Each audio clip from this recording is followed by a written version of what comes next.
whole. On the day that I went to attend a certain lecture at Caffrey Hall, I was running behind schedule, which had become the common state of my life.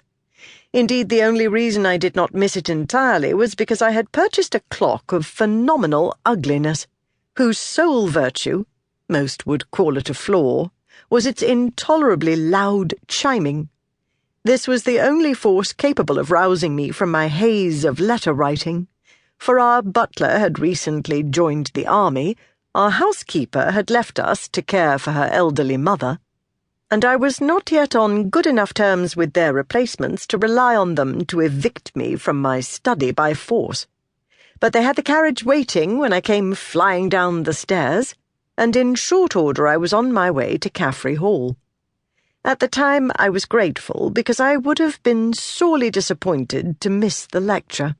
In hindsight, I would have missed out on a great deal more. The crowd on the street outside was large enough that I directed my driver around the corner, where I disembarked and entered the hall by a side entrance. This deposited me much closer to my first port of call, which was a room near the lecture hall proper. I pressed my ear to the door and heard a voice murmuring inside, which warned me not to disturb him by knocking. Instead, I eased the door open and slipped quietly through. Suhail was pacing a narrow circuit across the floor, sheaf of papers in one hand, the other fiddling with the edge of his untied cravat as if it were a headscarf, muttering in a low, quick voice. It was his habit before any lecture to make one final pass through his points. When he saw me, though, he stopped and took out his pocket watch. "Is it time?" "Not yet," I said. One could not have guessed it by the hubbub, which was audible even through the door. "I am dreadfully late, though. There was a new report from Dar al-Tananeen." This was the home of the International Fraternity for Draconic Research, and the report concerned the honey-seeker breeding effort, which was establishing the boundaries of developmental lability.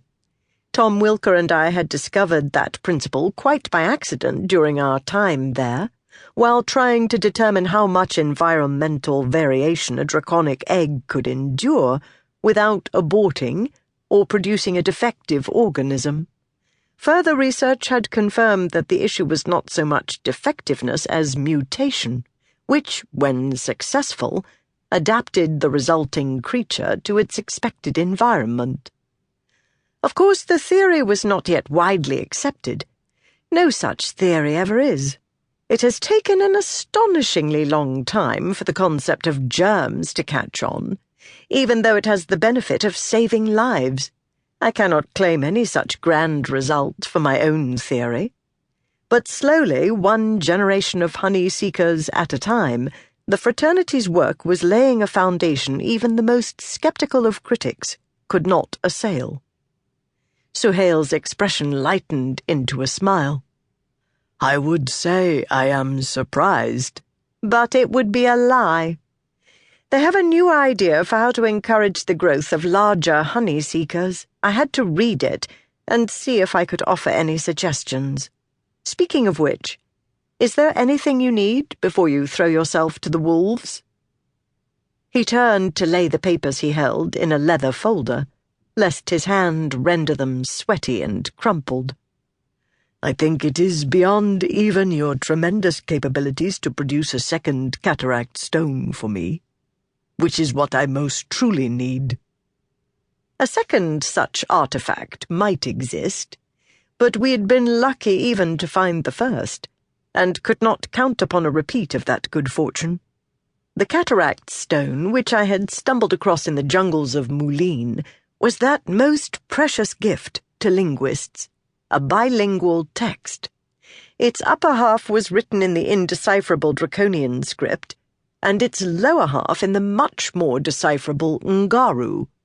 Proceeding from the assumption that the two halves contained the same text, we had for the first time been able to discover what a Draconian inscription said.